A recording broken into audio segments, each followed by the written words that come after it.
Well, Flotsam and Jetsam. The group began their career in 1982 in Phoenix, Arizona. What are your memories from that period of time? There's quite a bit. I mean, uh, just learning how to play, playing in a garage for nobody, building a following, working. Just actually, for me, building a following, getting more popular, actually coming up with a record deal, and a lot of good times, a lot of drunkenness, a lot of just being stupid. What were you, 18? I was 18. 18 years old. Yeah. First, under the name Dreadlocks. You performed under this name. I was never in the band when they were Dreadlocks. They were Dreadlocks, then they were called Dogs, and then we were Flotsam and Jetsam. I joined right when they changed the name to Flotsam and Jetsam. So I was in Dogs for a little while actually, but it wasn't, more than a couple months. And same guys basically up until the first record, and pretty much all the same stuff.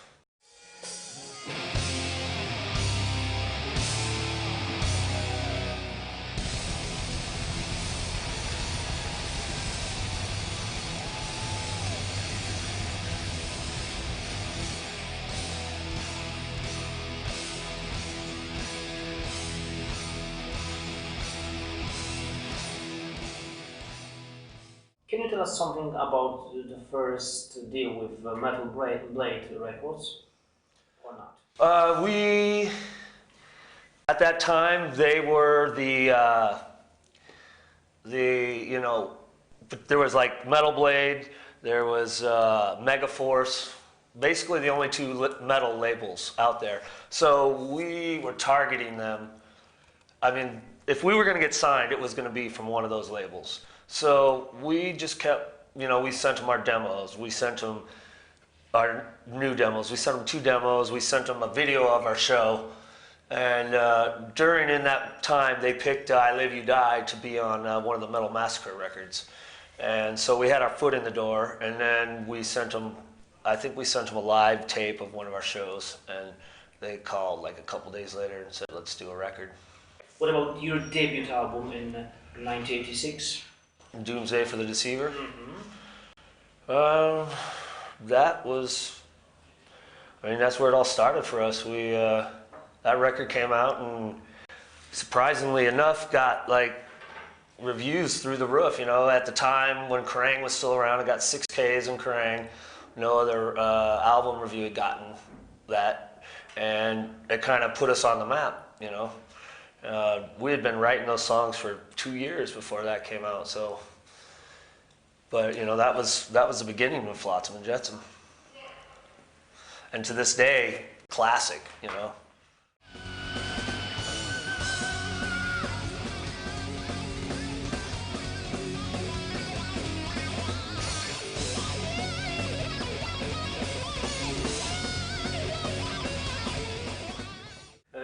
While I was reading your biography, it struck me that a lot in it was still about your former bass player, Jason Newsted. How do you feel about that? What can you say? Jason, it was Metallica. If it would have been Kirk Hammett, and they asked me, I would have done the same thing.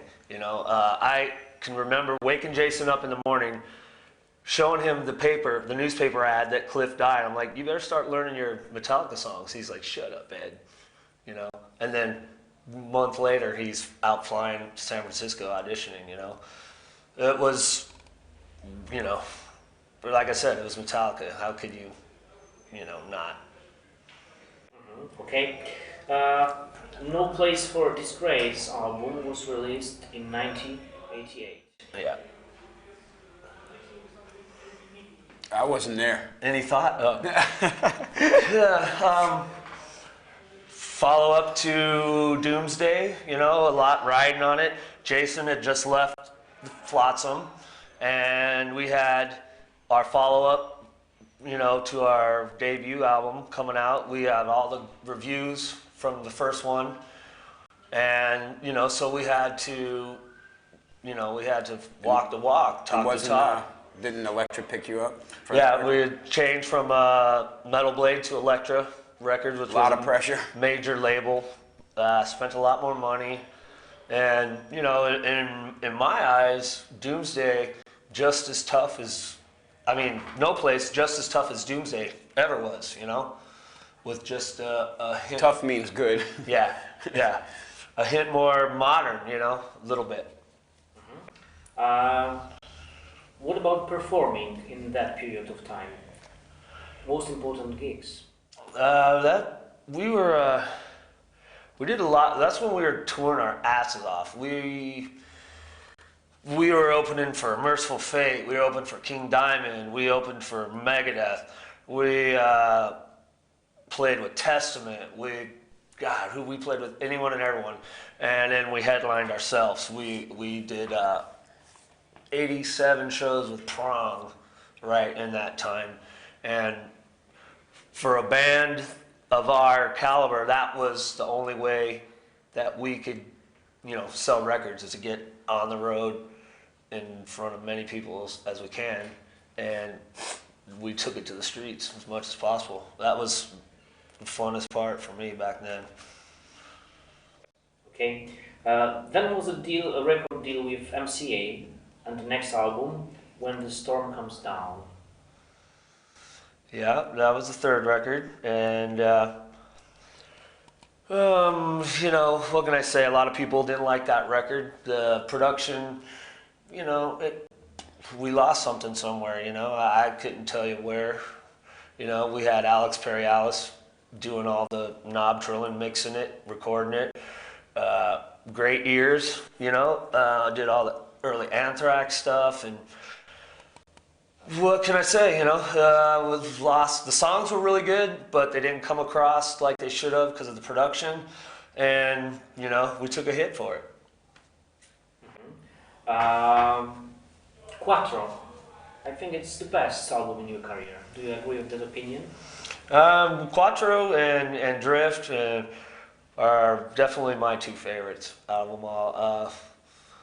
Quattro, we took a lot of time writing. We actually stepped up and we used Neil Kernan. He helped us produce the stuff and put a lot of time into the actual song structures. And But you have to keep in mind that those records were recorded for 10 times more money than all the other records combined. So it's not surprising that it sounds so much more polished and professional, because how much did you spend on Quattro? Like $150,000? when we were all done, we spent about $225,000. And the other records are probably done for a 100. fraction of that. Yeah. But, you know, Quattro was, we had our foot in the door with the MCA. We had a really good support team behind us, and they wanted to make us the next Metallica, Megadeth, Queensryche-ish, big thing, whatever, you know, and that's where that started. And producer Neil Kernan and his role in the songwriting process in the studio. Yeah, he came to Arizona for like a month, and we sat in our studio and played the songs and re-recorded them and cut shit here and put stuff here and move stuff around, you know, and he was a big part of that. He would take the stuff home, listen to it at night, come back the next day, hey, I think this would work here, this over here, you know, cut this out, get rid of that. And he was a very big part of making those songs flow really well. Yeah. I've heard a rumor that there is a secret guest on Quattro. I mean, Chris Cornell. Is it true?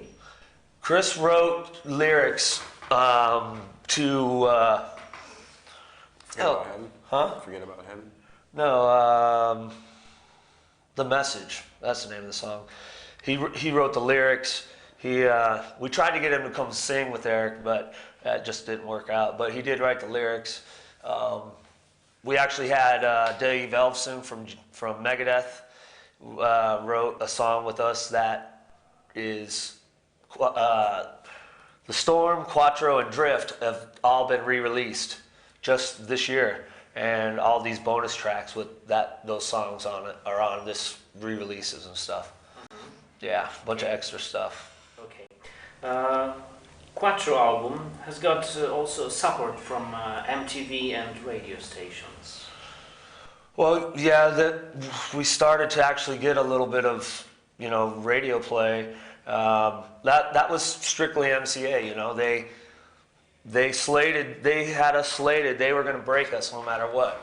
They put a lot of money behind us. The president of the label delivered the video to MTV himself, and they just took it to the streets. They were at every radio station. They were paying them if they had to, whatever, sexual favors, it didn't matter. They were going to do it. And it was working for a while. It was working really well. The Drift album, 1995. Drift, that is my actual all-time favorite Flotsam record. Why? Why? Just the songs were, at that time in my life, my life was crap. But that's when I write the best shit, when I don't have a pot to piss in, or a fucking drug addict, or whatever I was doing at the time. And just a lot came out of me for that stuff. I played better than ever. The songs were really good. We had a really good production team, and it was the next record with the MCA people. They were just ready to make it explode. We were on the Megadeth tour that summer. It was all ready to go, and then MCA got bought out that year by Seagram's or something, so we got fucked up the ass by a whiskey company. Excuse my language, but it's basically what happened. Yeah, but they dropped over half their bands when they got bought out by that whiskey company. It wasn't just Flotsam. They dropped over half of every band they had. So it was a big change for the label. It was all tax write-offs to them, and on paper we weren't measuring up to what they were, used to. So it was a mutual split, but what can you do?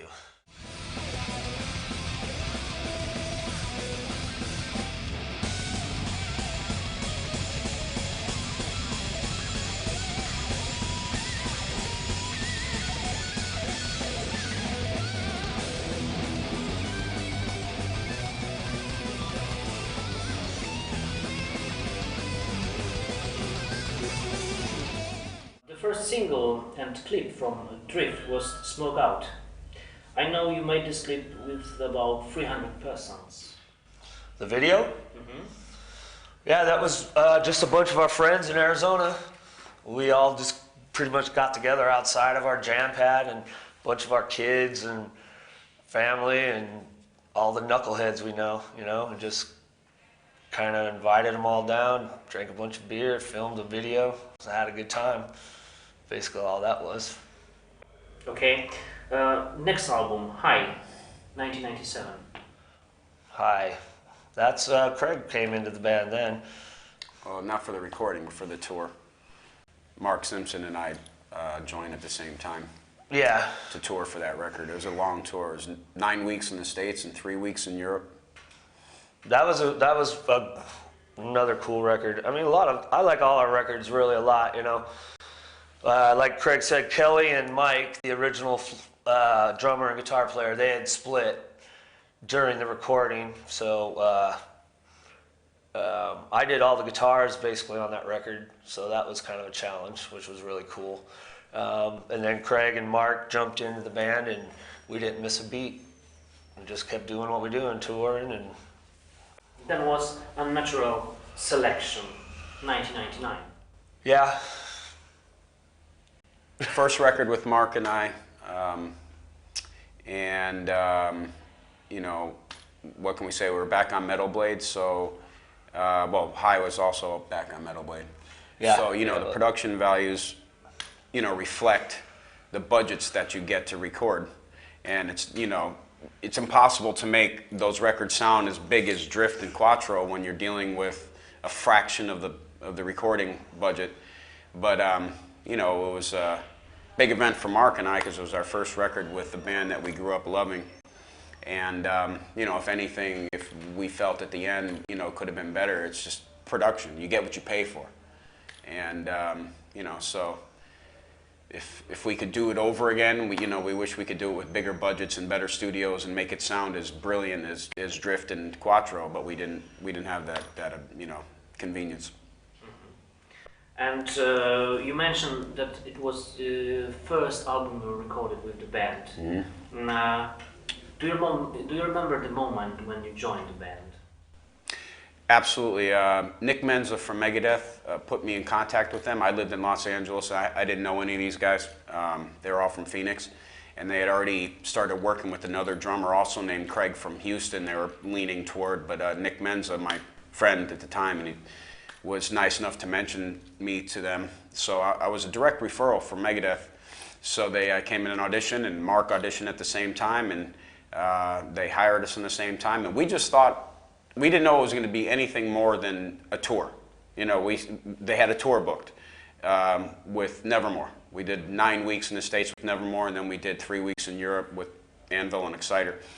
And we thought that's all it was all going to be. And then, you know, and then it turned to the next record and the next tour. So, you know, but we weren't sure, Mark and I weren't sure if we were just being hired to do the tour for High and the band was going to break up, or if Kelly and Mike were going to come back. I mean, we didn't know. So it was all up in the air, and then it ended up being that we were permanent members. My God album was released in 2001. That record, these guys, the Mark and Craig, were more permanent, more, you know, fixed members, where we were all comfortable with it. Everybody, we would, you know, we had a record under our belt, we had touring under our belt, and we had a bunch of time to really work on some songs. And the difference, we went back to using Bill Matoyer, who has done, you know, 3 or 4 of our records, and, you know, just took a little bit more time and better tunes. And a lot of fans really like that record. You know, a lot of people like that as much as Quattro. You know? I love that record. I love that record. I like them all, you know, pretty much all of them, but there's, you know, just a couple of them just kind of lost the whole feel of the tune, you know, just because of the production. Yeah, and you know, kind of sucks to sit here and make excuses about production, but, you know, that's what happened, you know. And it's nobody's fault but ours, but, you know, so. And what about Dreams of Death? Dreams of Death, you know, again, we really loved the songs going in. We took a chance with a producer who didn't have a lot of experience recording metal records. And he was a great friend of ours from Phoenix, and he has a very good reputation in Phoenix as a top-of-the-line producer. But unfortunately, we learned the hard way that you have to do a metal record with a metal producer. They could say anything, oh, it's going to be great, it's going to be great, and we believed them, and we're not saying it didn't have a lot of good parts, but simply the guy had never really done a metal record, and we trusted him because of his reputation and because of his heart was in it. And but in the end, you know, it was another lesson for us that you really can't deviate. You have to stick with people who come from the scene, and we learned that on that record. We like the songs, but again, the production values are a little not as edgy as a metal record should be. You know, so we take all these lessons forward into the next record, and we're not going to make that mistake again with producers and engineers. And so, you know, you live and learn. Yep, definitely.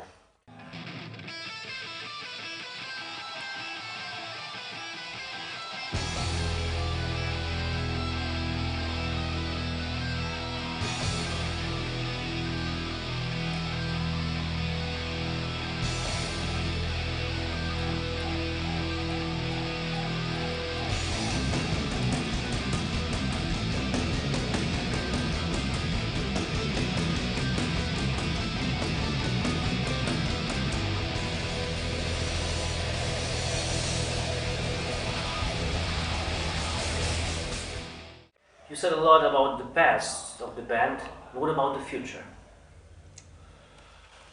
The future, for me, I mean, the future's there. You know, it seems like, you know, won't see any of these guys for 8 months, you know. 8 months, 6 months, whatever. Craig will call me up. Hey, we got a gig in Mexico City. I'll be, all right, I'll see you there. You know, we hadn't seen each other 6, 7, 8 months. Boom, we go to Mexico City and we kick the shit out of those fuckers.